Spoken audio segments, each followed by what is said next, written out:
So again, just to recap, number one is L'Hopital's rule, because when you plug in pi, you get 0, 0 up top, take the derivative, then you can plug in pi. If you still get 0, 0, you do L'Hopital's rule again until you can plug in the number. For 2, again, end behavior, just focus on leading terms, and we got 3x squared over x squared is 3. Now, this was a really fun one, very conceptual. So if we look at the last sentence, what are all the values of x for which f is continuous but not differentiable? So continuous means you have no break in the graph, or the left-hand limit equals the right-hand limit. So I know there's a break at 0, so I'm not going to use 0. So it's at x equals 1 and Mhm. -2, right? Yeah, Oh, what's happening there? Yes, you're correct. What's happening there? Yes, that's good. okay. So why are those not differentiable? Because I forget what they're called, but like I remember there's a certain like they're not defensible if there's like a whatever the word is for it, that thing. Vertical tangent Well, or vertical cut tan or cusp. cusp. Yeah, cusp looks like this. Yeah. And then And what's whatever going on at 1? whatever I don't remember why, to be Just a honest. sharp corner. That's why. That's Yeah. I don't remember like the name or whatever the like it was called, but I remember Mhm. what isn't differentiable though. And let me queue up this from time to time. I'll pull up some concepts. So that's because the left-hand derivative and the right-hand derivative don't equal each other, so you're not differentiable at those points. Because in order to define differentiability, you need the left and right-hand derivatives to be differentiable. And we don't necessarily have to go into the finer notation into it, but if I show you this really quickly, I think it's 3, 2. Yeah, it's kind of crazy. I have this all stuff memorized I was about to say, how do you remember? because I've taught this for a decade. That's why. I don't have these filled out. I thought these had these filled out, but yeah, corners are not differentiable. Obviously, if you're not continuous, cusps and vertical tangents. Yeah. So, okay, coming back to this again. Um, okay, so this one's going to involve related rates. So, read the question first, and then we'll talk about it.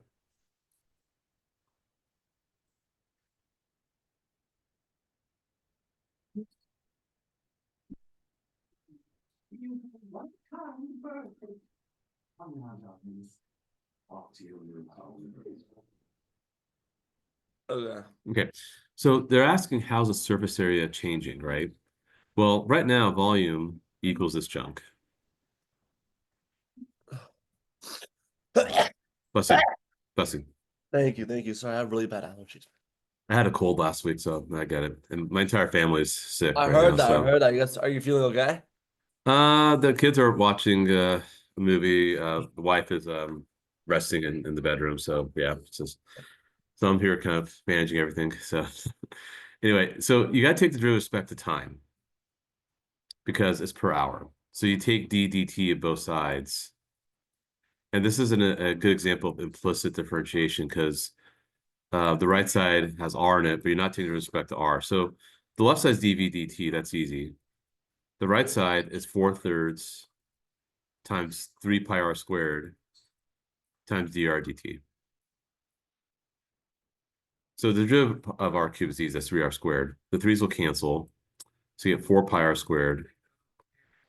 And you're doing this at a radius of 5, so I'll plug in 5 for r. And the dv or dt, they say it's decreasing, so you can put negative 2 pi.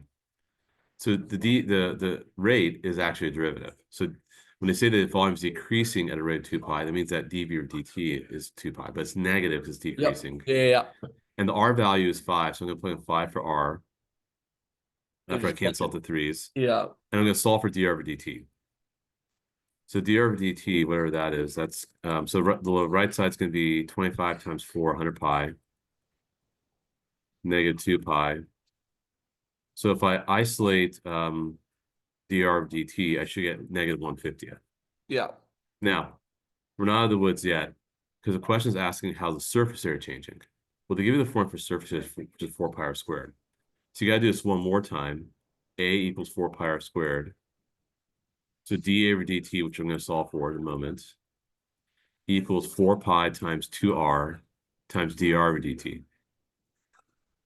Well, dr over dt We already is solved for it. negative 1/50th, and 4 pi 2r, the r is 5. So we do 4 times 2 times 5, which is going to be 40 pi. times negative 1/50th. The 40 over 50 reduces to 4/5, and that's why the answer is A. Yeah. But why is it not negative? They just didn't show the negative because they said in the question itself, It's it's decreasing. decreasing, so it's implied Yeah. that's negative afterwards. I mean, that's easy, but like I feel like it takes decent amount of time. They Like do. Yeah. Related rates will probably be the most time consuming. And if you do feel like you need extra work with related rates among the worksheets, if you skip to the middle, there is one specific on related rates. oh, those are the most time consuming on the MCQ. I would say so. Huh. I would say so because it's just more of a process. Yeah. But 5 is pretty straightforward if you use good strategy. Yeah. So for slope fields, by the way, when did you guys finish the material? Did you guys finish in April or March, or when did you guys finish teaching? Our final was the last week of April. Got it. Got it. Okay. So here, slope field. If you think about it, the So I have slopes a are. yeah, I Go have a ahead. few tricks. I bet your, Yeah, tell me. Tell me. Go ahead. Yeah, tell me. Tell me. I thought, if I remember correctly, like this year, it doesn't always like if the slopes. If I look at it immediately and the slopes are all the same vertically, it doesn't rely on y. So I can already not like I can already eliminate Hmm. c. I think or a d. I forget. I think c. And then the same horizontally as the same rule for x. And then if it's like a x plus y thing, I think it's like they're all the same horizontally. But then Well, at that one point, I just plug in to where I see zeros. exactly right. So I see zeros at y equals -1. So when y equals -1, I want zeros, and that's definitely gonna be true for A if I plug -1 for y. That's not gonna be true for B. That would be true for C and D. Right. You need some y involved, so D is out. So then, but it does change with X also. So I'm going to lean towards A, but just to be sure, if I plug in something in the first quadrant, X and Y are both positive, yes, my slopes are positive. If I plug in something to the second quadrant where X is negative and Y is positive, it will be negative. Yeah, because X will matter. Because if I just plug in positive Y values Yeah. in the second quadrant and So no you know X it's already values, A or you already know you already know it's A or yeah. B, or just can it be D as well? No, because when Y was -1, Right. It has to be A or it has to be 0, it has to be A or C. Because we uh, plug in -1 for Y, not for X. okay. That was 0. But if you plug in -1 for Y here, Oh, you're there's looking at also the still zeros 0. only. I forgot. I forgot. Yeah. Correct. I always start with what's the flat. And then I then continue the process of elimination by saying, well, what's going on in the first quadrant? What's going on in the second quadrant? Or if any of them are vertical, which they get more vertical as X gets larger, that kind of makes sense for A anyway. So yeah, I'll go A on that one. Okay, so which of the following statements will be true? So now, just so you know, the Roman numeral 1 is the left-hand limit, sorry, left-hand Yep. derivative, and that's a right-hand derivative. And of course, here's f of x, so it might be wise to take the derivative right now. What will be the derivative of that piecewise function? Two, 2 and just two plus C or no, no, right. no, sorry, just two. No, So I'm so used to definitely, integrals. Yeah. so definitely the left and right-hand derivatives are both 2. And you have to recognize the left-hand derivative because of the superscript. H is approaching 0 from the left side. For 2, H is approaching 0 from the right side. Yep. So 1 and 2 are both good. But then the million-dollar question is, well, what about Roman numeral 3? Is that prime 3 equal to 2? Now, we're tempted to say yes. But here's the thing. If you're going to have differentiability, you need continuity. And this is there's being thrown a curveball here because this is not continuous. Because if I plug in 3 into the original function, I get 4 and I get 2. So even though the derivatives are the same, they're never going to link up. They're like disconnected in a way. And so because you lack the continuity, you lack the differentiability. So sure, the left and right hand derivatives are fine. The one side derivatives are fine. But even though the left and right hand derivative equal each other, it's not differentiable. It's not good enough. So we have to go C. But we have to be careful because that's where since we'll make mistakes and they'll pick 3. Yeah. So be mindful about that. Ooh, that's a good one. Um, Now don't overthink this one here. What do you think of this one? Not bad. This is the question is here. Do I use sub or no? You don't even need to do that because what does the question want? The derivative. Oh, okay. Fx equals an integral. So this is the fundamental All theorem that of matters is, calculus. doesn't it? So what would you say? What'd you say? This is the fundamental theorem of calculus or Yeah. FTC because you're taking the derivative of an integral, so they undo each other. Yeah. So you could just go straight up with the expression. That's what I would do as well, and then plug in ln2. However, the top's x cubed. Yeah. So it involves a chain rule. So you have to do 3x squared. And when you plug 2 into that, you get 12.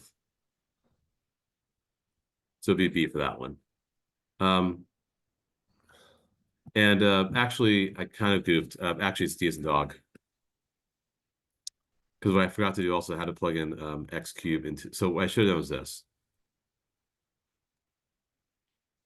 X cubed. Yeah. Yeah, and then times the chain rule, 3x squared. Yeah. Then you plug in 2, That gives you ln8. Yeah. Yeah. ln 8 times 12, right? And let me just double check, just to be 100% sure. This is multiple choice 2012. Stars, can we blink above? The works. Now, I'm not saying it'll top our crown stealing lantern watching first date, but I kinda hang with that right though.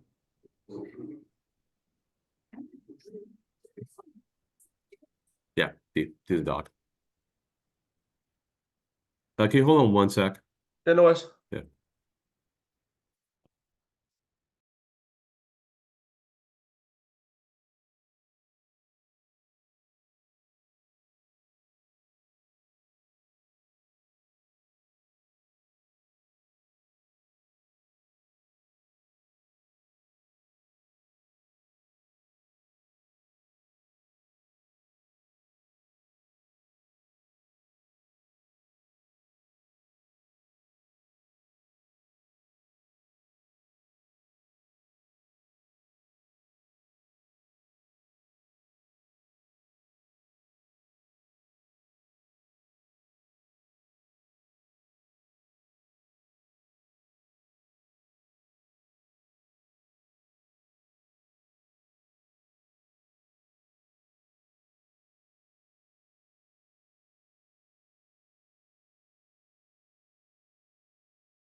Sorry about that. My mother-in-law called, so I decided to just give her a quick update.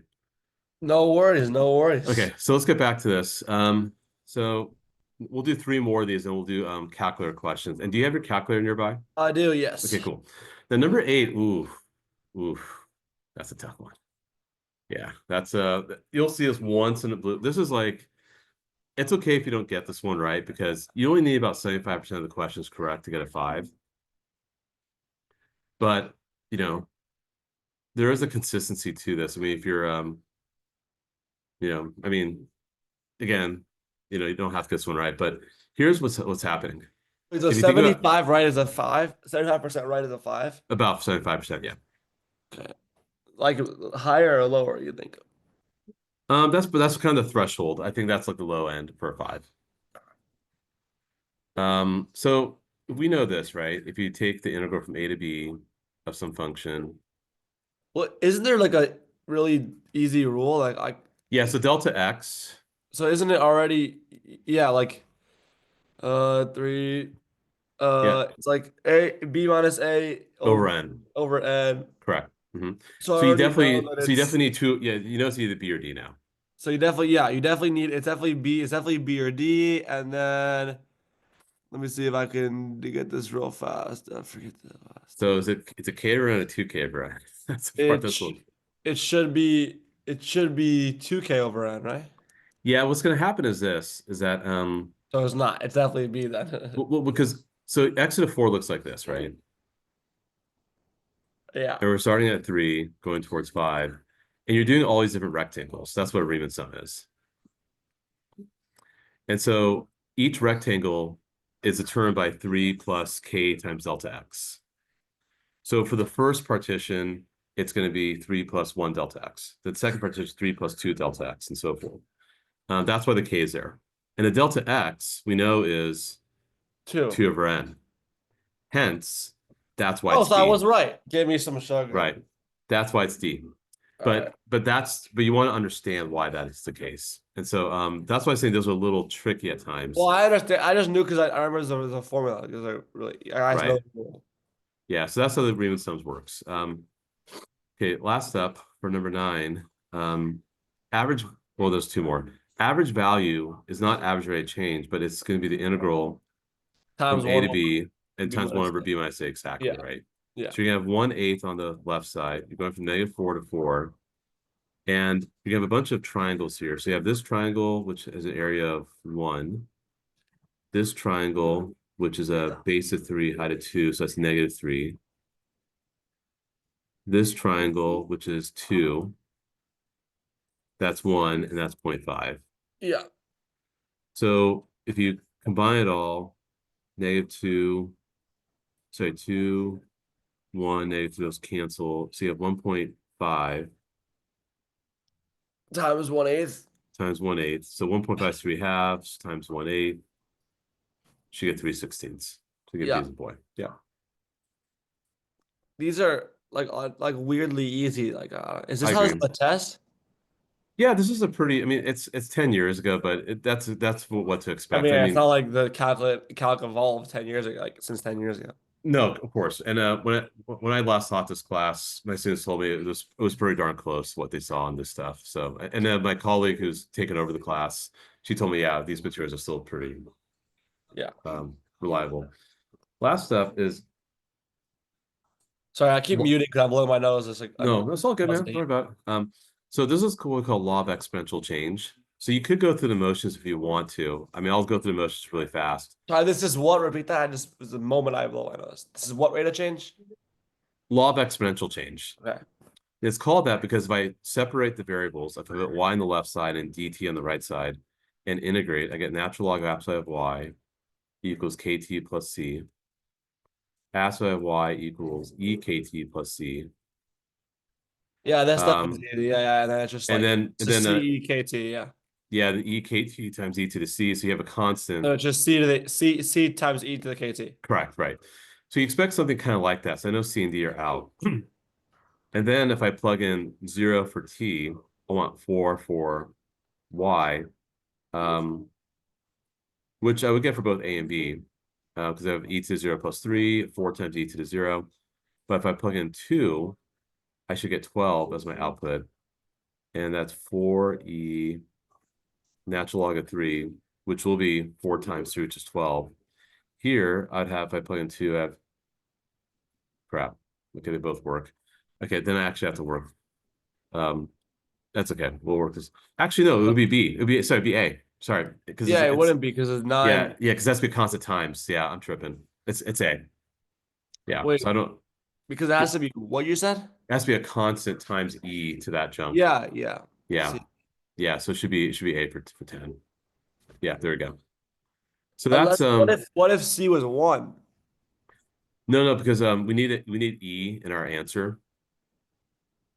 Whenever Yeah. whenever the reason why it's called the law of well, actually it's called the law of proportional change, because what's happening is that dy over dt is the change in y versus time is proportional That to makes y sense. itself. But I'm saying, what if, like in B, what if C was just, I mean, we need a constant. What if C was just a 1? Oh, C is 3. Oh. Right. And also it has to be times, not plus. No, yeah, I just didn't, I didn't realize that if it was if there was another constant, then now I already knew it was wrong. Okay.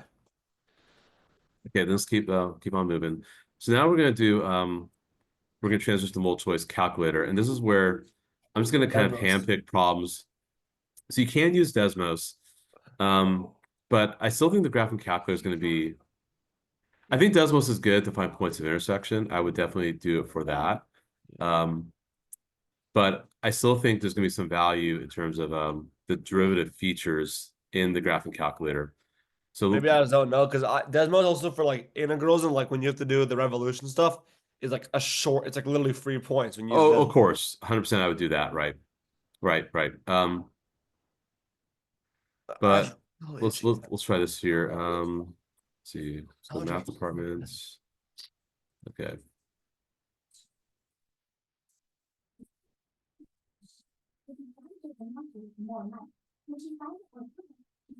Okay. So, so here they say, let's move it like that. That kind of moves things around. Okay. Crap. What I just do? Here we go. All right. So you have e to the x, 3 times e to the 2x and 6x cubed. What values of x, progressive f and g have parallel tangent lines. So really you want their derivatives to be the same. So I would do the derivative by hand first. That'd be Yeah. the easiest thing. Like I'd say, well, that's gonna be a chain rule. So it's 3e2x times 2, so it's 6e2x. That's easy. That's 18x squared. Yeah. And then you could just plug in those numbers, or yeah, this is where Desmos I think would make more sense. So just see if their slope are the same. You're just looking for the point of intersection at this point. Oh wait, what'd you say? Sorry, what'd you say? You're looking for points of intersection. Oh. Because you want the derivatives to be the same. Because if you want the tangent lines to be parallel, well, a tangent line is It's the derivative. derivative. Yeah. But isn't derivative just the slope of each of these? Right, but you can see how they intersect at Oh, negative it doesn't give 0.39. you slope. Oh, so you could just. Yeah, because I just found the derivative straight up for each one individually. Oh right. Oh yeah. I forgot we did that. Sorry, that's why. And so when I look at the answer key, yeah, so I'm gonna get C for that one. Negative 0.391. Because what I did so what I did was again, You found the derivatives and then found where they intersect at and that's X. it. Exactly. Correct. Yes. That's actually like unnecessarily easy. Okay, I wouldn't have done that. So Yeah, that's where Desmos will help you. I mean, you could graph it in the calculator, but I think that's where I definitely wouldn't have done that. I was wouldn't have. I was just thinking way annoying, like way more annoying. yeah, exactly. And you get negative 0.391. And then looking at the solution key for that one. Like a single eye blink. Is that a coincidence?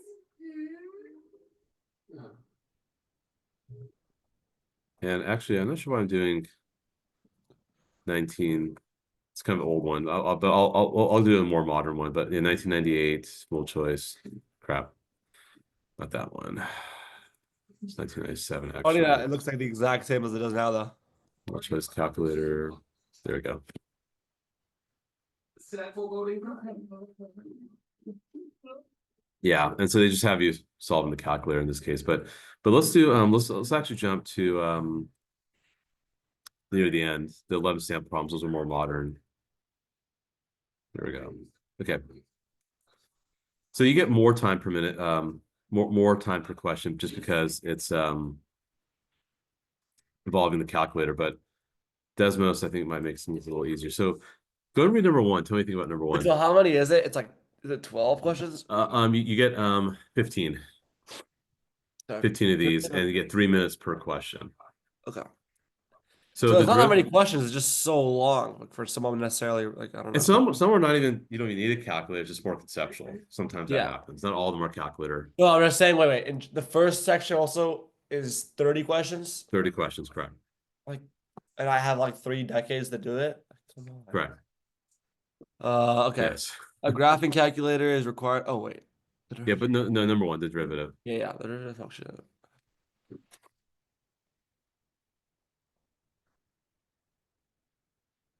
So conceptually, we want the It- derivative to be 0, Yeah, but more specifically, we want the derivative to go from negative to negative to positive. positive. That's again where I'm going to use Desmos. So then do I just do the Just grab, just plug in the just, inner? Oh, yeah, I just plug in the derivative. Oh, yeah, that's easy. just plug in the Desmos, like on the essay or on the SAT. Yeah, if I two things actually. On the SAT, Desmos is literally just like overpowered. Like there's just no way. Like half the questions are like have you trying to find zeros and which is just Desmos. Also on the ACT, if I did it with you like even a few months later, I would have gotten a 35 because the math I finally learned all that year what I needed to know on the test, and which is my lowest score, which was like it's so annoying that I didn't take it like twice, but correct. 34 Well, with you, it's impressive.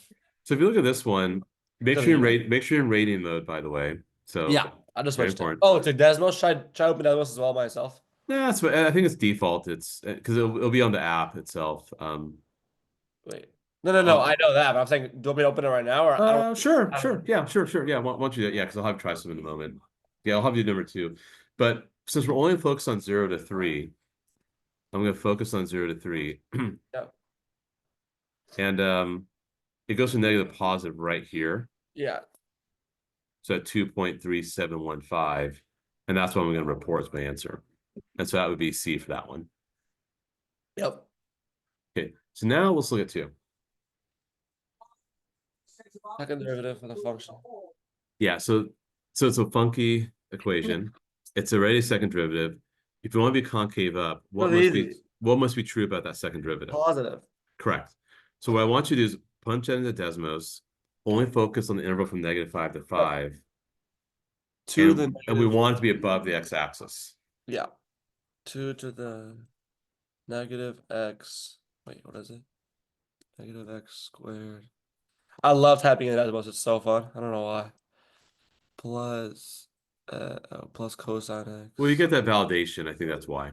Plus x. Yeah, it's plus x. Okay. Why is it not working? Oh, there you go. Okay. What's the interval? -5 to 5. Mhm. So it's from 1 to from 1 to 5. Is that an option? Oh shoot, is it exact? Okay, hold on. So from negative, it's negative 1.01. Says B. Let me double check. Let's close that down.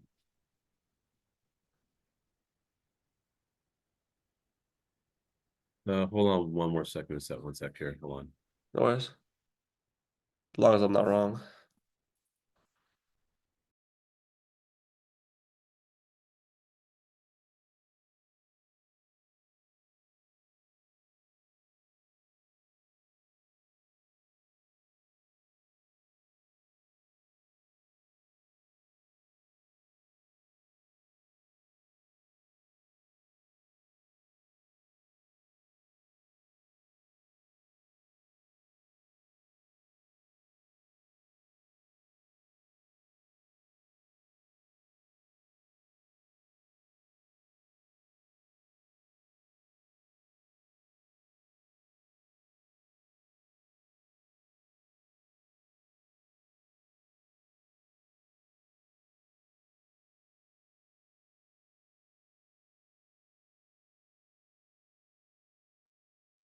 All right. So yeah, let me double check the answer key for that one there.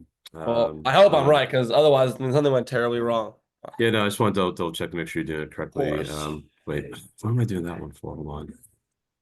It's Not gonna yet. I be think we're in 1998 though. it's 11. There we go. Oh, okay. Well, 29. You got it. Good work. Excellent. Okay.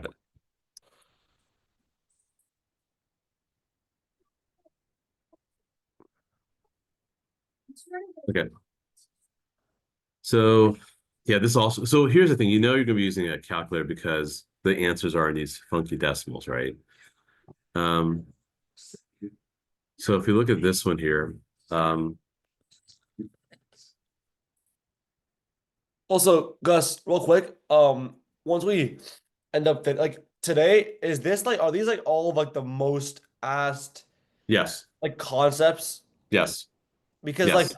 I'm trying to think like, oh, what if on the test and just like it shows me every other thing that I didn't do with you? But No, there no, isn't even that much stuff I can think of that we aren't doing. no. Thing is like I think you we're always good. just simplify everything so much that like I think it's something completely different. I, like you know, that's what tutors do, but like No, so I think so I mean frustrating. FTC is gonna be kind of a big one because like this one I think well that was just a derivative straight up. So now in this case, what you want to do for this one, for number 3, is you're gonna want to take the derivative of this. So this one I would not use Desmos. I would definitely use a graphic calculator. So they give you the function of temperature, right, of a pond, and the instantaneous rate of change. So what you're gonna want to do is plug this into your calculator and then plug in 90. So that should be a pretty straightforward one. But see, this is where I would not use Desmos because it's a little hard to do the derivative in Desmos. Okay. So I would just hit alpha window, Alpha window. option 3, which is derivative, dx 55 minus 9 cos, and then 2 pi divided by 365 Two. parentheses x Whoa, plus what? 10. Wait. 2 pi. Let me do this actually so you can see what everything I'm doing. Hold on. 365. 365. Actually, I'll go back. Uh, Yeah, so you have a ddx times x plus 10. Okay.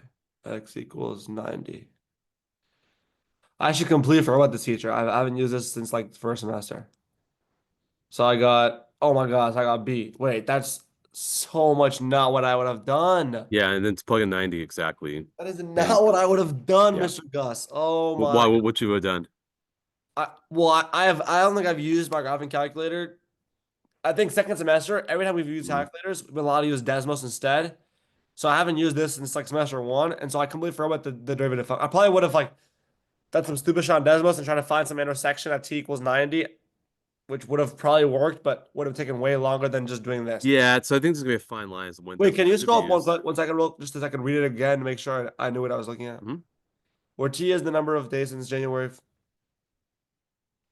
So instantaneous rate of change is derivative. Correct. But wasn't there so what's the other rate of change that is a formula? FB minus. That's average rate change. Average rate change. Okay. And then rate of change. Wait. Average rate of change is B 1 over B minus A, but No, that's average value. average value. Say That's times the average rate of change is integral. F of B Average minus rate of F of change A is over f B minus minus A. fa. Yeah, which they rarely ask, but let's jump to another one. We're gonna use a calculator. So they give you h of x. They say g is the antiderivative of g, and g of 2 equals 3. So if it's an antiderivative, you're gonna want to think of it like this. You want to integrate that from 2 to 4 Yep. of 1 over root x to the 5th plus 1 Yep. dx. Isn't that just G of 4 minus g of 2. isn't that just isn't that just 1 over like wait, this is not where I use u sub? No, you're gonna use your calculator. Do not Oh, I do. guess that's true. And Because actually, I don't even know how you'd use u sub because you let u equal x fifth plus 1, that's x to the 4, 5x4. You don't have 5x4 to substitute for. I So don't know, but I just thought that 1 over root. Because isn't 1 over. Oh no, that's. no, you're thinking of inverse sine. But so what is inverse? Oh, 1 over x squared minus 1. Yeah, that's inverse tan, I believe. 1 over root x squared minus 1, I mean. Yeah, that I think that's inverse sine. Yeah, that's what I'm talking about. So I thought I could use a shortcut, but then I realized x to the fifth won't really work with that. So Right. So what you're gonna do is punch this in your calculator. So you're gonna hit alpha I forgot this integral. This haven't used this in so long. What is it? Bars? alpha window option 4. Oh, wait, what? I had never went this way. I thought we always do vars or something. Okay, then why teach us this is so complicated? I can't tell Okay. you. It's if only I had used this whole freaking year. Okay, Yeah. 1 over the square root of x to the fifth plus 1 dx. And remember, you want to go from 2 to 4 because this is the fundamental Yeah. theorem of calculus. Because what we're Yep. doing is we're if g is an antiderivative, actually I think it's FTC part 2, where the integral of the function represents the antiderivative, right? And so that's what we're doing. Yeah. Yeah, because So FTC part 2 involves a definite integral. so I got the answer here. So then it's What do you get on just the left side? so then I go 0.151. Great. Add the 3, you get 3.152. Yeah, 3.152, and that should be It's G of D. 4. Yeah. So B should be D, correct. And you can see even the solution key. Yep. It, I it, feel it shows. like so yeah, this is gonna be really good practice to redo. These are like pretty much all the questions that like every single question so far, you've shown me some shortcut that I wouldn't have done. Now, okay, 7, I'll go back to Desmos again. Because now there's gonna be some problems where the graphing calc it's gonna be a little tricky, but the graph calc will still be very useful. But I haven't seen a problem like that yet. I think we will eventually. But again, if you look at number 7, they give you the derivative, right? The derivative is that junk. And where is f decreasing? How do we interpret that? That's when f prime is negative, right? So if f prime is negative, then yeah, that's what we want. F prime is negative. That's just Desmos again, plug it in and look what the interval is. And look at where that expression is below the x-axis on the From 0 to interval 9. from 0 to 0 to 9. 9, yeah. And I trust you can do that now, so we don't need to do that. Yeah. But like that, just want to just talk about that, and that apparently is A. Okay. Yeah. Yeah, we'll skip that's interpretation. We'll skip that one for now. Actually, we'll come back to those. Those are good conceptual questions. Let's look at 10, 11. Those are also calculator specific questions that we could briefly talk about. Okay. 8, 9. Then we'll do then we'll do free response after this. Okay. Okay. Is the FRQ more difficult than the MCQ? Not really, but the score is 50-50. So you get 45 questions for multiple choice.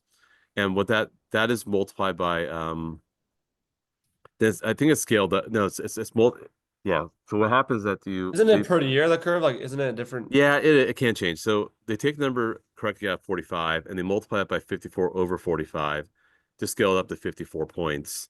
What? And then I'll show you in a moment how it looks. And then Oh, that kind of makes sense. for the free response, every free response question is worth 9 points. 9 times 6 is 54. Together adds up to 108. And so that way it's 50% weight for multiple choice and free response. And then out of 108 points, that's the 75% you want to get. So actually, let's talk about it now. Let's say of the 30 questions, you get 24 of 30 questions. Great, awesome. Of the multiple choice non-calc. Of the multiple choice calculator, so you get 13 out of 15. Okay, so you get 37 out of 45. That is then multiplied by 54 over 45 to scale it up. Yeah. Actually, wait, does that make sense? Wait. Sorry, I don't know why I'm doing 37, 45. Just calculate the number correct you get. Sorry, that's dumb. Yeah, so you do that. So if you get all 45 correct, that scales up to 54. But if you get 37 correct out of 45, right, you do 37, 45 times 54. That's what I meant to say. So the percentage times 54. Oh wait, 37 over 45, yeah, times 54. That makes more sense. Okay. Yeah, so that comes out to 44.4. Yeah. Then Is that wait, that's out of 54? correct, out of 54 points, right? That Scaled seems up like to 54. worse. That seems It's worse. okay. It's okay because it's still 80%.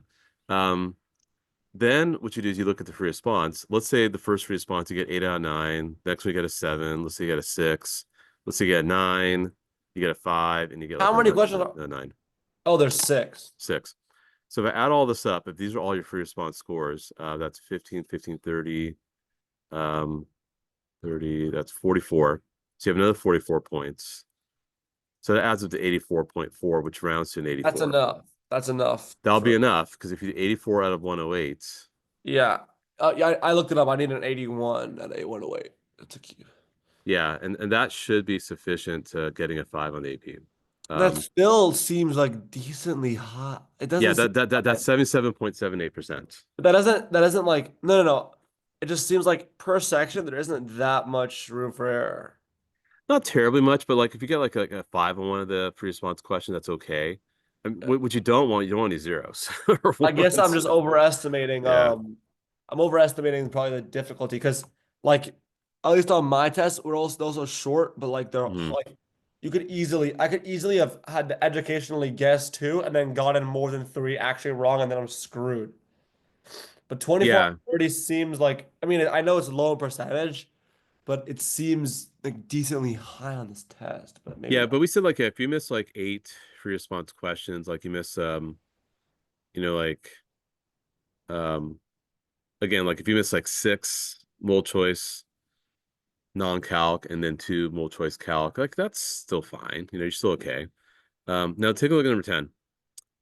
This is back to looks like really rates again. No, maybe let's read it. Yes. So the height of the water in the barrel increases at that rate. Great. Where t is the time in hours since the rain began at t equals 1 hour. So the height of the water is 0.75 foot. What was the height of the barrel? Okay.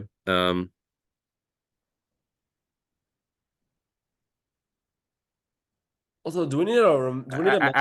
Actually, this is FTC. So I'm sorry. Go ahead. Sorry. Memorize. Do we need to remember like volumes for different No, things? They tell give us. it to you. They give it Also, to you. yeah, is this all you do is plug in? It's like 0.75 plus whatever the 1 to 2 is. Yeah. So essentially, what this is representing, because you're taking the antiderivative of the rate, so it's giving you the height. Yeah. It's giving you the total net change. So h of 1 I know is 0.75. H of 2 is what I want to solve for. So it's very Oh, simple. that's not what I would have. Yeah, I would have set it up as like 0.75 plus the integral from 1 to 2 equals. Oh, you could do that too. No, same thing. You could do that. That's just fine. the reason I think about Yeah. that is because Yeah. the first section plus second section equals the total section. Correct. Correct. You could do that. Yeah. And then I trust you could punch in the calculator just fine, and you'll be okay. Yeah. And then let's take a look at this one, linear motion. Sorry, just for my remember, we did the first part we did today, the MCQ. We did the 10 extra, and 10 this is the sample 11 problems. extra. Correct. Okay. Right. Yeah. So I'm doing the ones that are at the end of each of these packets. Then 11 is on It seems linear. like a diverse like amount of like diverse concepts. We definitely have. I mean, what I will do is I'll do a quick list of topics from the AP Calculus textbook, so you could see that okay, like we actually have covered like a lot of these different topics. But start with 11. Oh, actually, they have a very good document also that kind of encapsulates everything. I'll show you where that is also. Shit, I don't think I have in the folder. I can add to the folder. But this Erase is like card. all the studying I've done really, but for the AP test, besides what I'm gonna do tomorrow. Like, you think that's like I don't think based on what I'm doing right now with you, like I don't know if that'll be. Yeah, I think that'll be enough. Like, I would definitely do some FRQs for sure. oh well, no. I'm just Yeah. saying this time plus whatever I do tomorrow will be the only Correct. Oh, studying correct. AP. Yes, correct. which is enough. Like it's not that Correct. it's not that it's just the trick. Yes. So race car is traveling on a straight track at velocity 80 meters per second when the brakes are applied at t equals 0. From time t equals 0 to the moment the race car stops, acceleration is given by that following function. How far has a race car traveled? So what's happening here is this is going to be doing antiderivatives twice, because you got to do it once to get the velocity, And then twice I get the position. and again to get the position correct, right? So if we think about it, from t equals 0 to the moment the race car stops, acceleration is the following during this time period. Okay, and then they'll say it's traveling a straight track, where the brakes are applied. Okay. So Can I just integrate and then integrate, or yeah, so here's what we don't know. The acceleration is given by right. So we integrate from 0 to oh damn it. to t, I'll call it x, of negative 6t squared minus t dt. And that's going to equal the velocity of x minus the velocity of 0. Well, if you want it to stop, clearly you're going to want this to be 0, right? Because the velocity is 0 when you stop. Yeah, and we're given The initial velocity, 80. which is 80, right? Yeah. Exactly. So you want this integral to equal negative 80. So now Yes. this is what I'm going to do is I'm going to I want this integral to intersect with negative 80. So this is where Desmos might be a little tricky.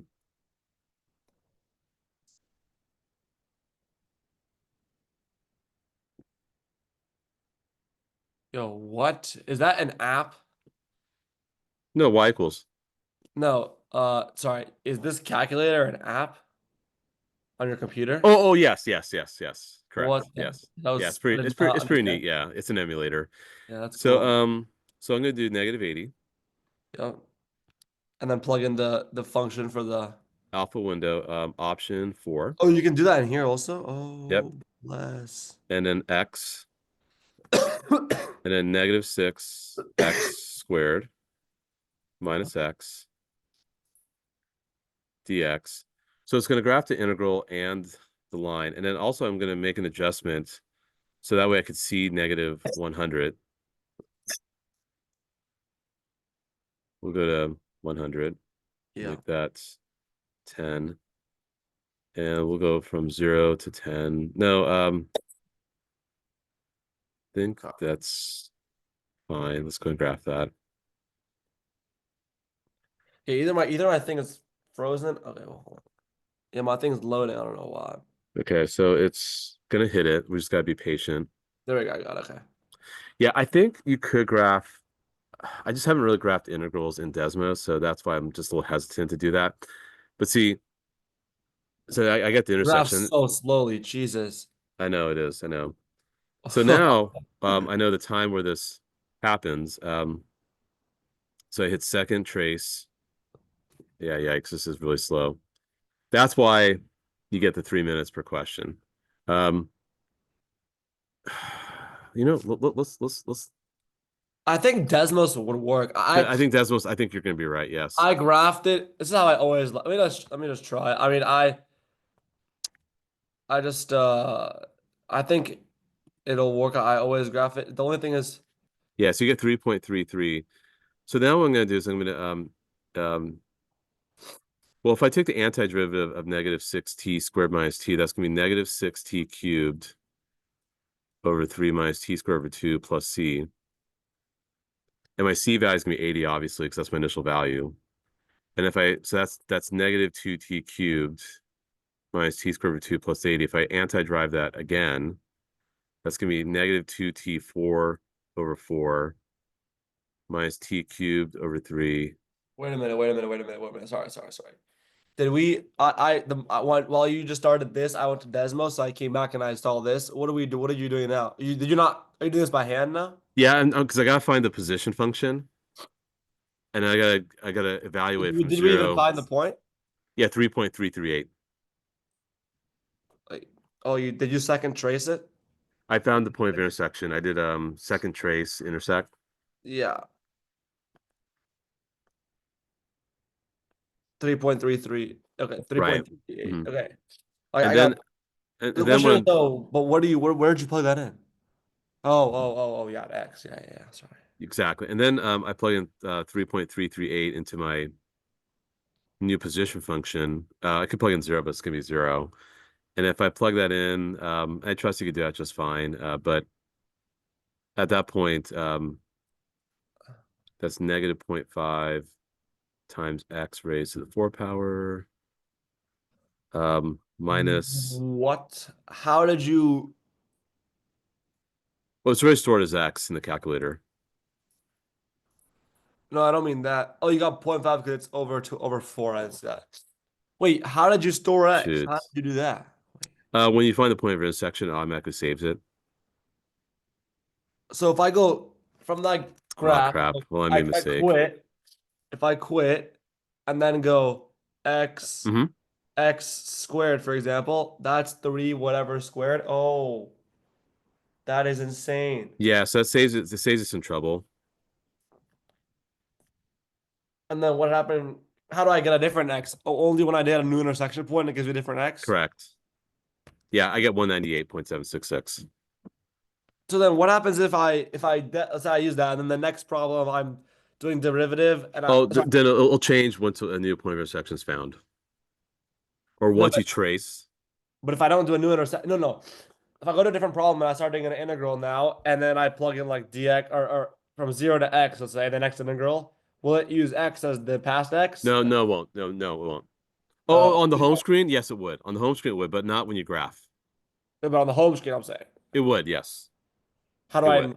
get rid of the stored x? You just have to just punch in whatever you want x to be. No, but if I don't know like, Oh no. Okay, if you do in the home screen, it's gonna integrate it depending on what the previous x value is. But you're never gonna do that. You're never gonna put it in terms of x in the home screen. You only do in terms of x on the graphing component because you're trying to graph a function in terms of x. oh, You're never you're never gonna do this. You're not gonna do alpha window option 4 0 to x. I mean, you only would do that if you want to use the x value that's stored in the calculator. yeah, okay. That's the only time you'd ever would do that. Okay. Yeah, it probably won't trip me up, to be honest. I don't know why even. So, but I do think Desmos could have graphed. If I do go here, you have to actually click on the little keyboard thing, and then you have to click on function. You have to go all the way down to I just tried it. It won't let you graph from 0 to x. yeah, it's pretty limited. Actually, you could do 0, but you had to first find 3 point. Oh, I see. It was 0 to x. Let me try this actually. Negative 6x squared minus x. I'm curious, dx. So let Well, y let equal you. that. If it's not a bound of equal, yeah. Look, press on the little Yeah, it says yeah, you can't do it. yeah. So yeah, so this is good to know because I've had some people like our AP testing coordinator feels like, well, the Desmos could take care like because that like but you did macroecon, right? And there was a 4 function calculator allowed for macroecon. Um, and you could use Desmos for that too. And sure, it's basic calculations, right? Yeah. But it's very limited for calculus. I would, yeah. I don't really trust it for the calculus features, not yet. I think for intersections, it's great.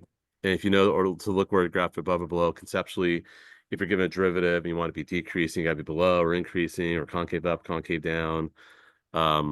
Great. That's awesome for that. Okay.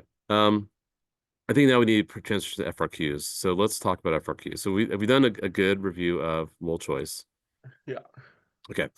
I really want to be present to FRQs that involve the fundamental theorem of calculus. Very common, and Yeah, very, actually, very common. Yeah. let's do a recent test. So let's go It's to gonna be like that. It's gonna be that probably, right? DFQ.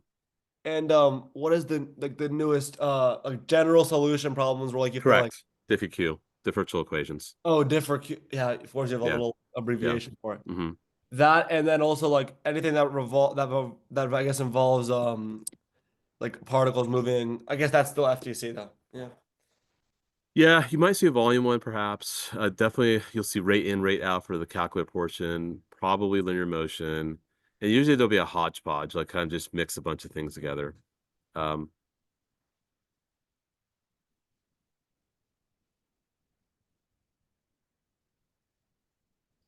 and this is where my computer gets slowed down a little bit because of it's loading. Okay. It's really taking a sweet little time.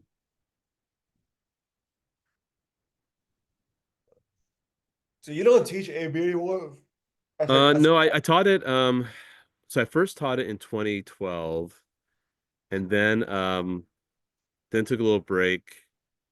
Then I started teaching again, I think in 2014, 2015. Then I taught it for 4 years in a row. Then I took a little break because I was working part-time in the classroom, part-time as a data scientist for my school. Then when the pandemic hit, I was put back in the classroom full time. And I taught during the pandemic, which is not fun. That Yeah. was crazy. And then I taught another year, and then we had our third child, went on paternity leave, and then because I was on paternity leave, they'd rather hand that class off to someone's gonna be there for the whole year.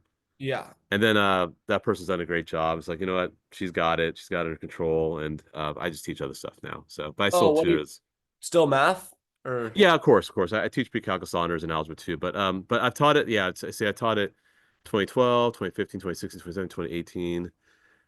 2020, 2021. Yeah, so I taught it 7 years formally, and then done workshops in between, and then of course tutoring assigned passes. So um yeah.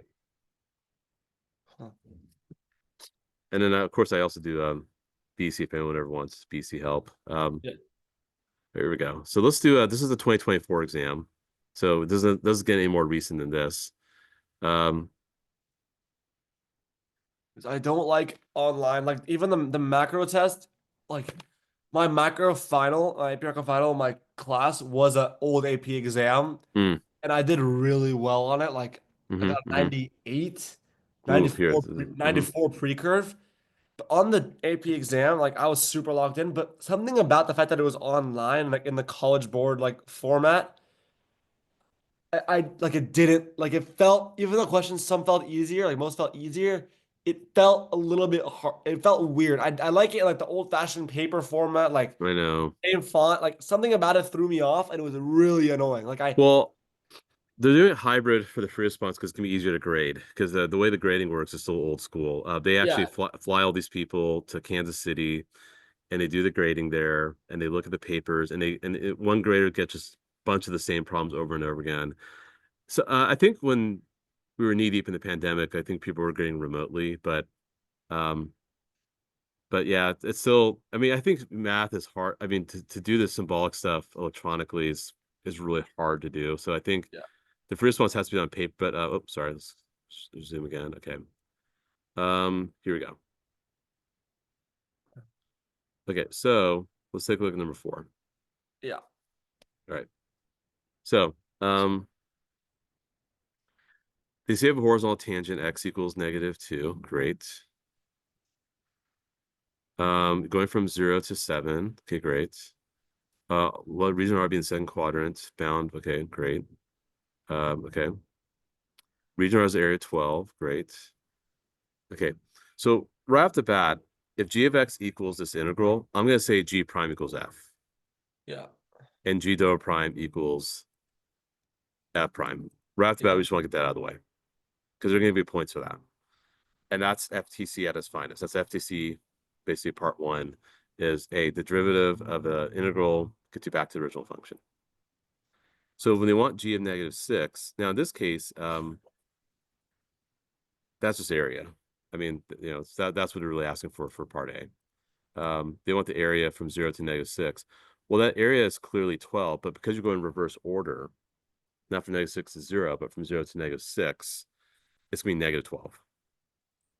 Yeah, you just flip it, right? Correct. If it's beneath, it's also negative as well. But if you go right to left and beneath, it's a double negative, so it becomes It's positive. positive, Well, right? just see how it just you keep flipping it depending on what negative. Correct. Correct. Now, if I go from 0 to 4, that's just a triangle. That's Yep. easy peasy. That's going to be Yep. 4 because Yep. half times base times height. And if you go from 0 to 6, you have 2 triangles. You have That one's 4 negative. and below, which is -1, yeah. 1. So that's Yeah. going to be 3. So easy peasy. Yep. And let me actually pull up AP 2024 FRQ scoring summary. Oh geez, it's gonna slow down. Hold on. Nice. Guidelines. So just so you know how that how the scoring works. So they don't do partial points, just so you know. They're all whole number points. So we But just did the get partial points as in like 9, sure, yeah. For like each part. showing work. Correct. Yeah, so you can see part A was worth 3 points. And they give you 1 point for each of those, G of -6, G of 4, and G of 6. So So, but I guess those are only like recognition problems. But if there anything that requires actual like work, or justifications, you're gonna have to do that. but do you get credit for work if you don't get it right A or no? little bit, depends. We'll talk about that when we get there. Okay. But you can see for part A, they really just want supporting work is not required. They just want the numbers. So yeah, that's what's happened there. Okay. Now let's talk about part B. For part B, this is where we definitely have to make use of G prime equals F and G double prime equals F prime. For a function G defined part A, find all values of X at which the graph of G has a critical point. You have a critical point when G prime is 0. Right. Well, if G prime is 0, you want What's F the to be intention? 0. And you have the graph of F. Where is F equals 0? Oh, at 4. Correct. Yeah. And so when you give your justification, so definitely gonna say 4, so that'll be worth a point. I'm guessing justification is worth another point. And then here's how you want to say the justification. You want to say Wait, critical what's another point. point? What's another point you said? No, just that's it. Okay. Because it's the only place where F is 0. Or where F is undefined, but F is defined on that entire interval. Yeah, and they're asking from 0 to 6 anyway. Critical point at X equals 4 because G prime, or the derivative, or yeah, G prime equals 0 at X equals 4. And we know that G prime F. equals F. You can also add a bit more, like, there is an X intercept. Yeah. Or you can also say F of 4 equals 0. Would you say that there's gonna be one of the FRQs like this? Probably. Yes. It is without fail. This is always shown up. Oh, really? Oh yeah. Oh yeah. And Here. equally as simplistic as this? Yeah, or straightforward. Yeah. Yeah. And it's usually number 4, by the way. Really? Yeah, so let me show you this. This is going back from 2015.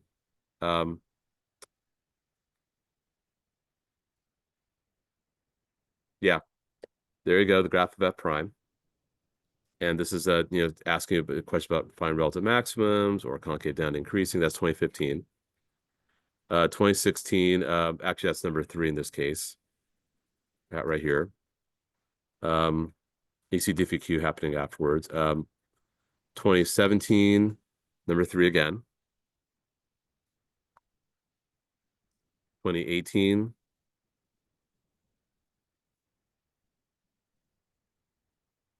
Number 3 again. Huh. And it's all just the same concepts over and over again. Correct. They just find creative ways of assessing it. Then 2019, sometimes that throws you off. number 3 again. So yeah, usually it's 3 or 4 where you'll see that. But those are with cusps and stuff. Yes and no. I mean, it just depends on. I wouldn't worry too much about that. This is more they're trying to get at. They're trying to do a quarter circle here, and try and find area and whatnot. Pi r So squared over 4. correct, right? Quarter circle, like who the heck would test? I should never have ever realized that. But So let's look at the answer key for that one now for part B. Yep, it's 2 points. Saying it's 4 is worth a point, and the reason yeah, that stating that G prime equals F, and you're looking for F where F is 0, that happens at X equals 4. Or Yeah. F of 4 equals 0, that would see, it even said that too. They would accept that. Okay. Yeah, so okay, then let's look at part C. And so my guess is this is a big one, it's worth 4 points. And you won't know the point values of each part, but just from my own experience, like, yeah, how they will do something like part A, 1 point for each of those things.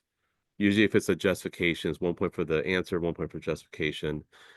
Then for part C, they make up a new function, h of x is an integral from -6. So right off the bat, we could say that h prime equals F prime. f of, or just equals f, right? F. And that's just negligible, the constant on the bottom. But they want you to find h of 6, so that's gonna be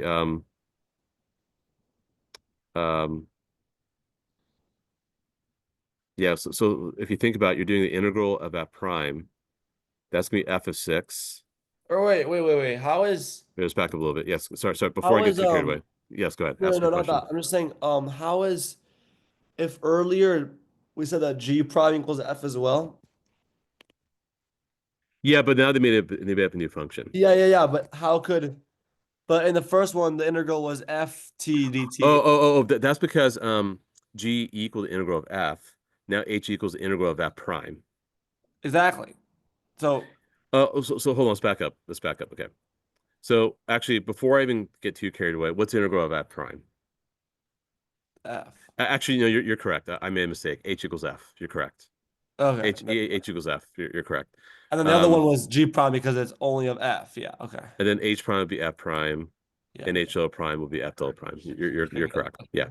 No worries. Okay. So now, if I integrate this from -6 to 6 of f prime, really it's going to be f of 6 minus f prime -6. Find the values of H of 6. And F we of have those 6 values. minus F of -6. Sure, yeah, okay. So that's -1.5. Oh, wait. H so F of 6 and F of -6. Huh. Okay. Okay. Does that make sense? Yeah. Okay. Now, if you want h prime of 6, that's just going to be yeah, because h equals so you want to find f prime of 6. So you want to find that slope, which is going to be looks like down 1, -2, right? right 2, so -1/2. Oh, that's what I meant. Sorry. Yeah. So it'd be -1/2 for h prime of 6. Okay. And then finally, for h double prime of 6, well, here's the thing. If you take the second derivative of a line, the first derivative is just gonna be a constant, right? The second derivative will be 0. Because if you take so I don't know what well, actually I could come up with an equation for this. It's not that hard. It's y equals -half x plus 2. If I take the first derivative, it's -half. But if I take the derivative again, it's just, but you don't even need to do that because you're given it's you have 0. F Right, prime because you exactly. know it's slow. Exactly right. So we're gonna say 0 as a result, and show When the would work. that ever not be 0 then? Because if we have this, Right, correct. It would always be 0. oh, Yeah, you can see right there. So you can see we got all those answers. So finding h of 6 was a little more work because we had to use the fundamental theorem of calculus. We had to say, okay, h of 6 minus h of -6. So making that statement and then finding it.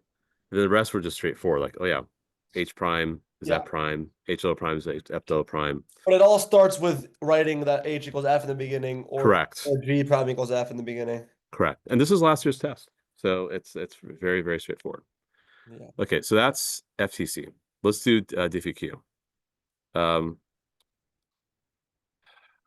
sure if that one. Yeah, that's DFQ. Here we go. Perfect. Good. Okay. So this won't be happening anymore because you won't be able to draw on the workbook because here they want you to sketch the solution curve. So we don't have to really worry about that. So we could probably, but I'll just tell you anyway what's happening. So first off, you have the depth of sea water at a location to be modeled by the following function. And then starting at noon, t equals 0 is known that h is 0 equals 4. So the depth of the seawater is a 4 at noon.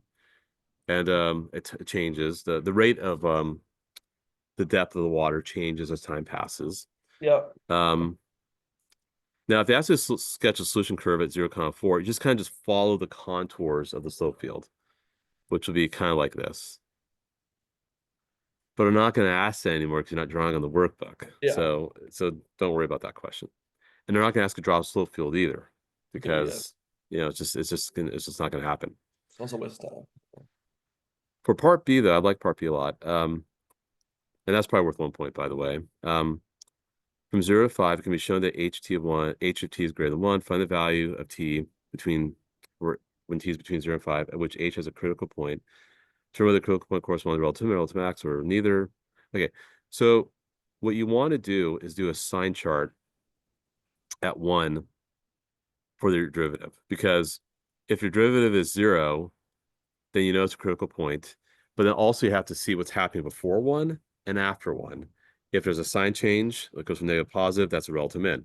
Positive, negative, relative max. No sign change, neither. So we're going to do a sign chart or a first derivative test, as we call it. And again, we're going from 0 to 5, non-inclusive. Okay. And now, if we think about it, definitely at 1. What are you looking at? You're looking at DH over T? Right, exactly. Where the derivative will be 0. Yeah. And this is for h prime. Now, of course, cosine could be 0 at pi over 2.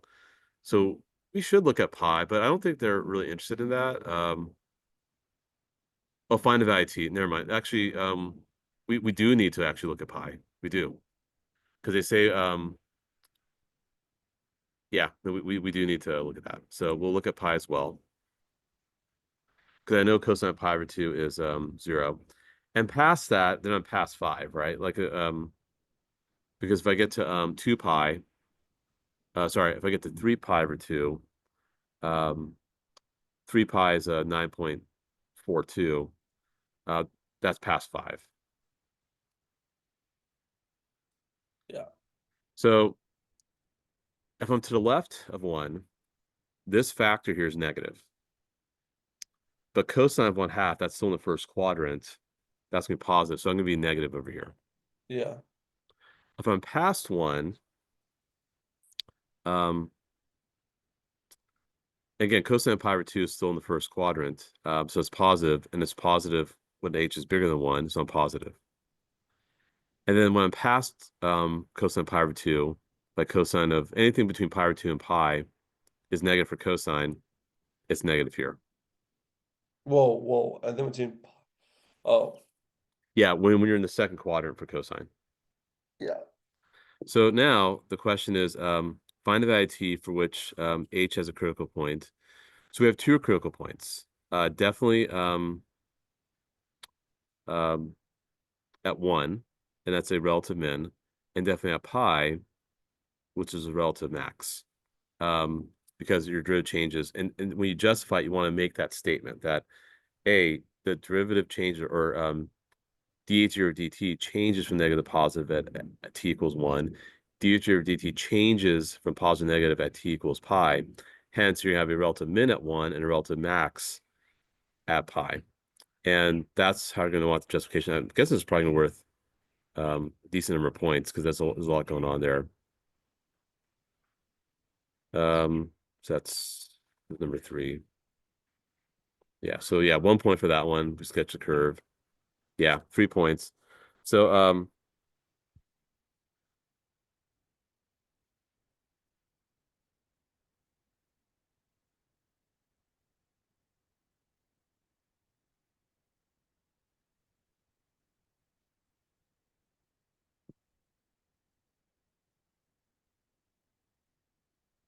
oh, but they wanted H to be bigger. Hold on, give me a sec here. Yeah, no, we're good. We're good. Yeah. The justification makes sense. They do it that way, but yeah, you're saying it's going from positive to negative. That's the same thing. That works. Yeah, t equals pi. Yep. So we have pi, it changes. And doing our sign chart, counts. So, yeah, that would get us the 3 points there for all that work we just did. But t equals 1, I wonder why we didn't.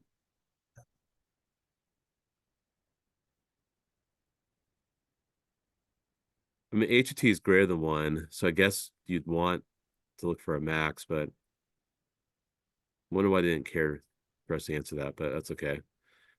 This is the one. They didn't care for what? They didn't. Why they didn't care about t equals 1?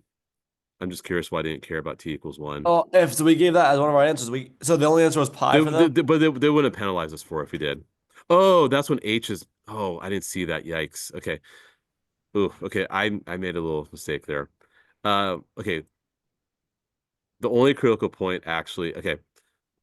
I kind of goofed there. I thought it was t. Okay, that I'm glad I saw that. That factor I thought was t minus 1. That factor was h minus 1. And they said that h is always bigger than 1 in this interval.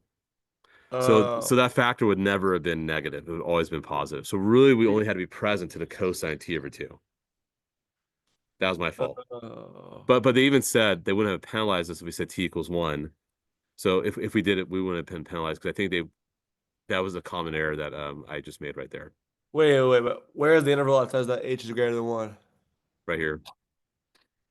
Oh, okay. I understand. Yeah. So that factor always stays positive, but it's okay. It's not a big deal. We were present to what we had to be present to, which was 5. Now this is a big one, the separation of variables. So it's a 4-step process, and usually they'll assign 4 points for that reason. You gotta separate, you gotta integrate, you gotta substitute the initial value, and then you have to isolate h. So I call it SI. Separate, integrate, substitute, isolate. So what you're going to do is you're going to say dh over h minus 1 equals 1/2 cosine t over 2 dt. And this is without fail either. This type of problem shows up in every AP exam. Okay. That's step 1. That's worth a point. Now we got to take the antiderivative of each side. What's the antiderivative of the left side?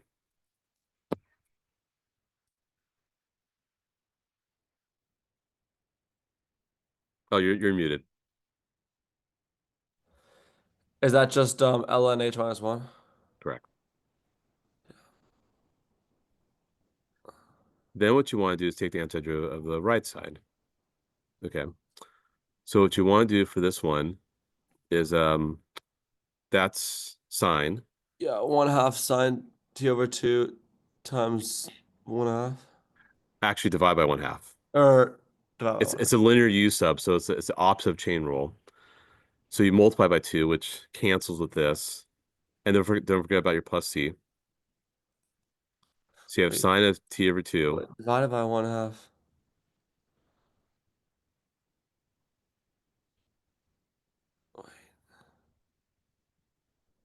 You could do a u sub if you want. You could let u equal t over 2. But why am I not getting that the 1/2? Okay, the chain rule is a derivative. Yeah. You times 1/2. But remember, the antiderivative is the inverse. What's the So inverse of we're just- multiplication? Division. So every time I see that, do I just divide by the Yes. coefficient? Whenever the expression is linear, whatever the coefficient is, you're going to divide by that coefficient. Okay.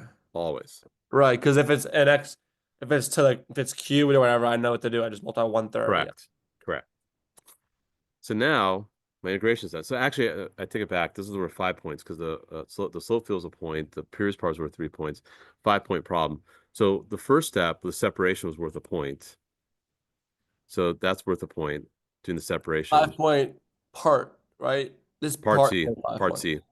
Yeah, and then doing the antiderivative, because those are two separate things. The antiderivative of the left side, knowing that's natural log. The antiderivative of the right side, knowing that trick. Oh, you get points for steps. That's Yes. so good. Yes. So now we're at 3 points.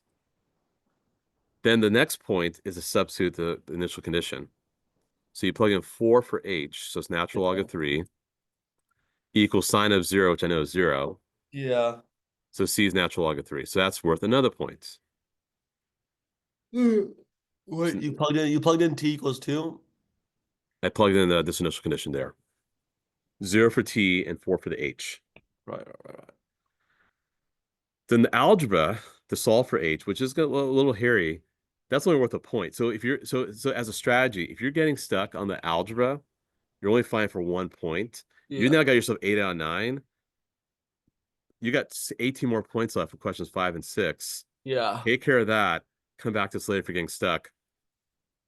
But to do the algebra, I'll do it over here. Because this is not an algebra test, right? This is a calculus test, right?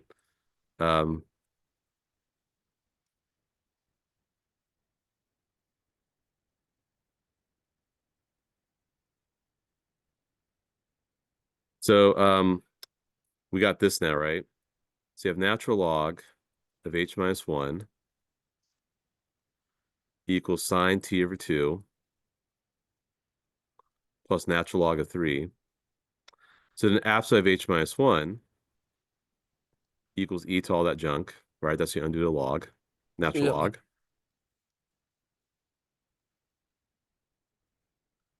So it's e sine t over 2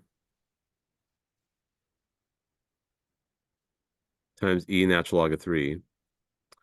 And that's where, we're using properties of exponents. E natural log of 3 is 3. Yeah. So 3e sine t over 2. And it's absolute of h minus 1.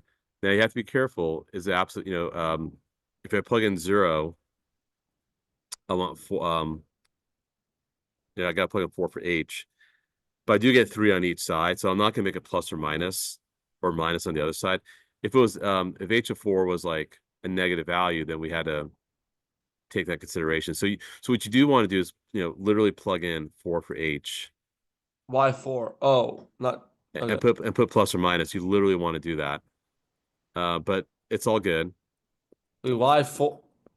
because you told yeah. h is 0 equals 4. So h minus 1 equals that junk. Oh, yeah. And then just add 1 to the other side and you have it isolated.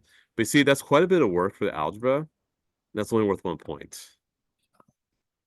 And so you have to add 1 to the other side afterwards to finish it off. But yeah, if I show you the point values again, so without fail, you see there 5-point problem, 1 point for separation, Yeah, 1 point for well, each antiderivative, 1 point for solve for C, then solve for H is worth a point. And that's the work they want to see for that one. So that's yet another pre-response question. We probably should do one with a calculator with rate in, rate out. those 3 MC, is it 4 non-calc and 2 calc? It's 2, yes, 2 non-calc, 4 calc, correct. Oh wait, 2 non-calc or 4 non-calc? Actually, you know what? Give me I thought it was one. always like mostly non-calc. Give me 1 sec here.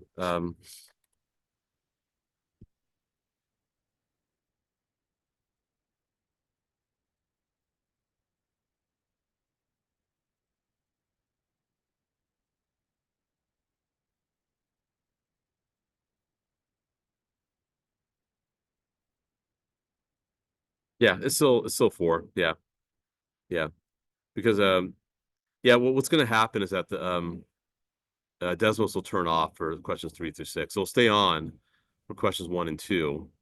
So what happened? Here's how the transitions work.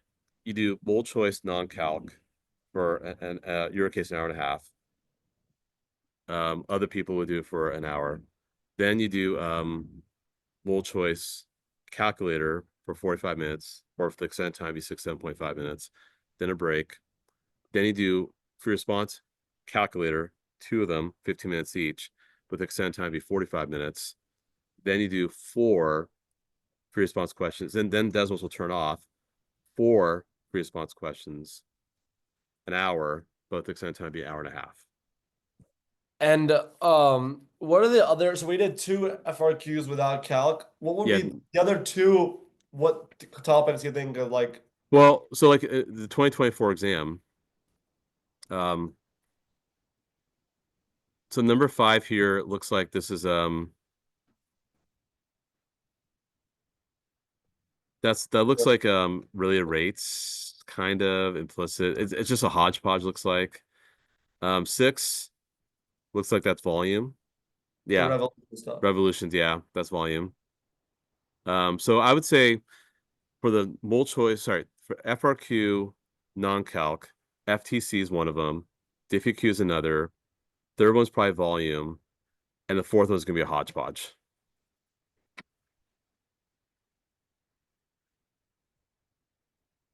Volume's been making a pretty strong comeback. Yeah.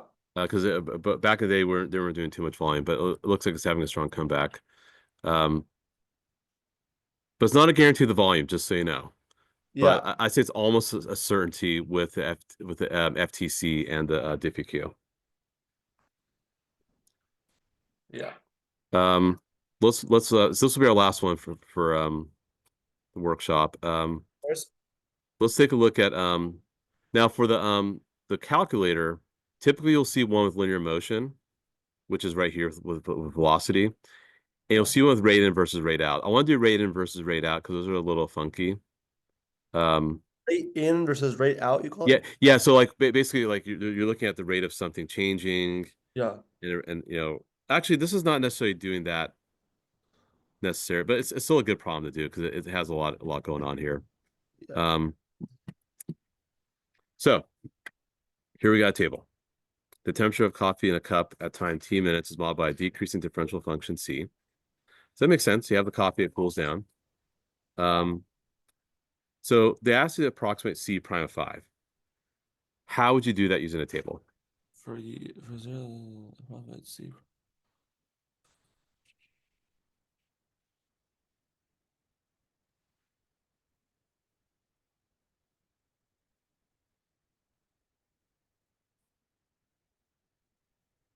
So you're approximating. Oh, I remember this. You're going to do average rate change. Yeah. Yeah. C7 over C3 over 7 minus 3. Correct. And you evaluate that will be 610 minus 85 over 4. Or no, 16 over 4. And that will be and don't forget your units. You will lose points if you don't put the units. It's degrees Celsius per minute. Okay. Yeah, I believe that's worth just 1 point, maybe 2 points. And they will say if the units are missing because they asked for it, you will not get that point. Yeah, that's the point. So it's 2 points. 1 point for the estimate, 1 point for not putting the units down. So you would lose that point. And if you mess up these, you put degrees Celsius straight up, you would not get. Then I'll only give you a half point. You'll just lose that whole point. Wait. If I just put degrees. Oh, got it. Oh, yeah. Now, if you didn't put degrees Celsius, you put degrees per minute. See, this is the deliberation that happens in Kansas City when they grade this. Is that someone's just grading this problem. There's another person grading this problem. It's like, hey, wait 1 sec. What if they just wrote degrees per minute? Like, just be as detail oriented as possible, but they will give you that point. Yeah. If you said degrees per minute, because could have been degrees Fahrenheit, could have been Kelvin per minute. Like, but you gotta say the units at least. Yeah. And by the way, you don't have to simplify. You could left a 6 minus 8, 5, or 4. That'd been fine. They would have given to you. So you don't have to simplify. Don't want to. But you have a calculator regardless. All right. Okay, now, ooh, good one. Left Riemann sum. Love this. Okay. So they're asking for the value of the integral from 0 to 12. Now, if you're doing a left Riemann sum, how many subintervals am I doing here? 1, 2, 3. 3 subintervals. And very important, every subinterval is going to have a different width. And it's left Riemann sums using the left endpoint. So if you were to plot this, 0, 3, and 7. Yeah. yeah, it's like here's one rectangle, here's another rectangle, here's another rectangle. You'll never ever use the right endpoint. Yeah. So you're going to do the first interval, which is 3 minus 0, times left endpoint, which is 100, plus the next interval, 7 minus 3, Yep. times that left endpoint, which is 85, plus the next one, 12 minus 7, times that left endpoint, which is 69. And you can leave it like that. You do not have to simplify it if you don't want to. Oh, okay. You can leave it like that. They didn't ask for units, so don't worry about it.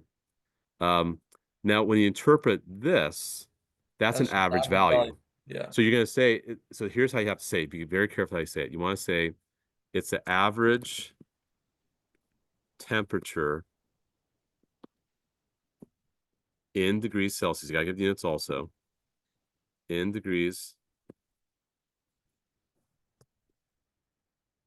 Celsius at from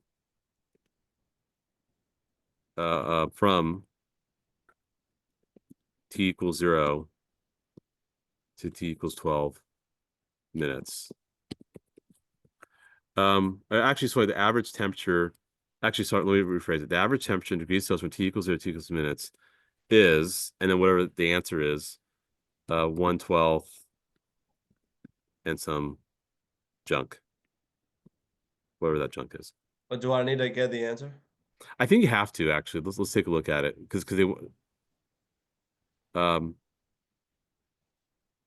yeah, and you can see that's a pretty big deal.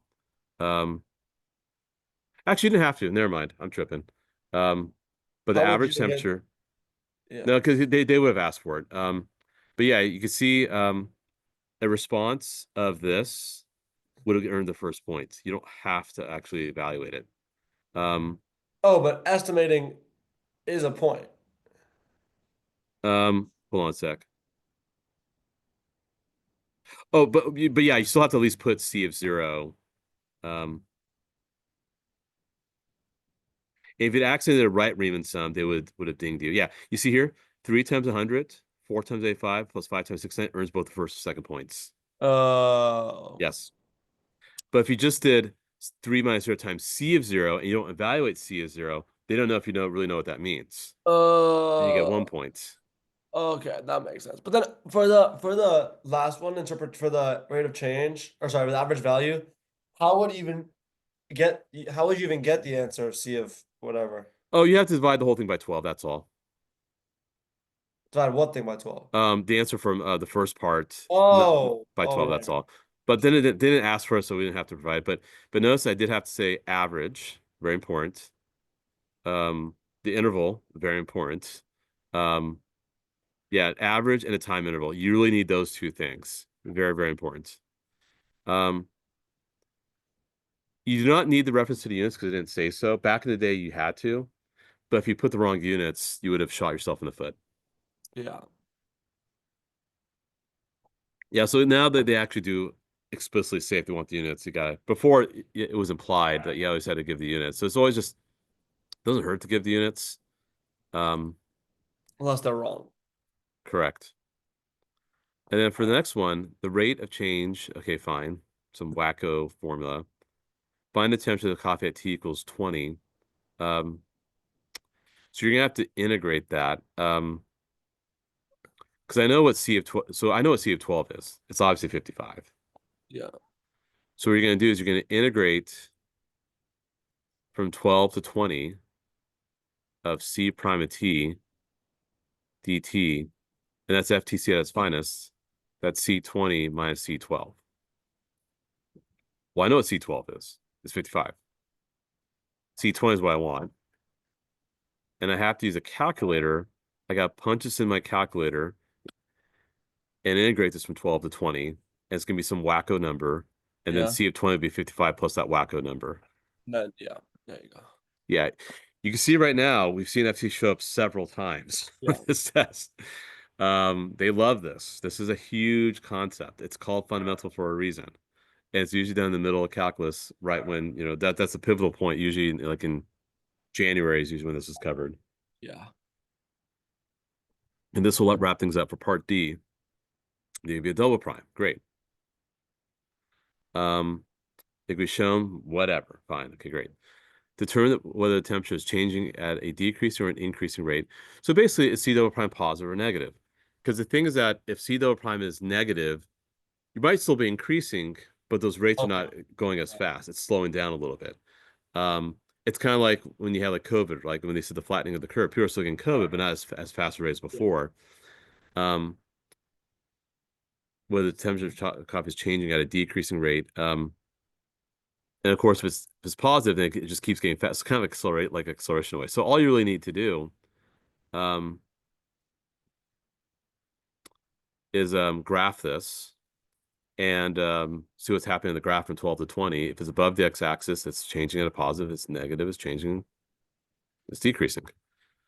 But But that's double prime, so wouldn't a positive and negative just be concave up or concave down? That's what you're trying to find out exactly in that interval. Exactly. Correct. The concave down, you said, oh, I guess if it could be okay, sure.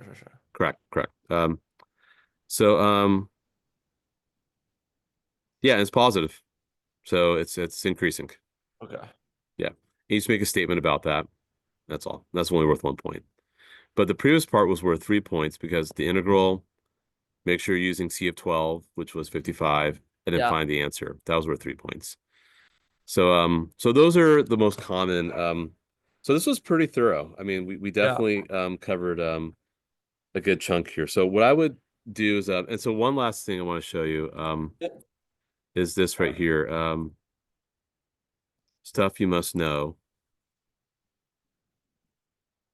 which kind of has it's a nice reference sheet of pretty much everything.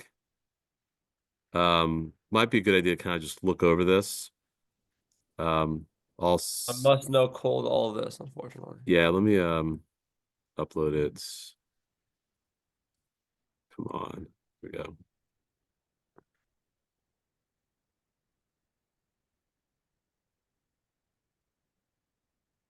I guess as well, is there anything big that we didn't cover today, you'd say?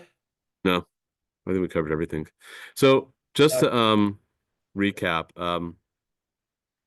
I guess we didn't do the revolution one, but those I know really well. And then yeah, actually you're right, we didn't do that. I mean, washer method, the big one is pi r outer minus pi r inner. I mean, that's really, or pi r squared outer minus pi r it's squared always gonna inner, be, right? yeah. Yeah.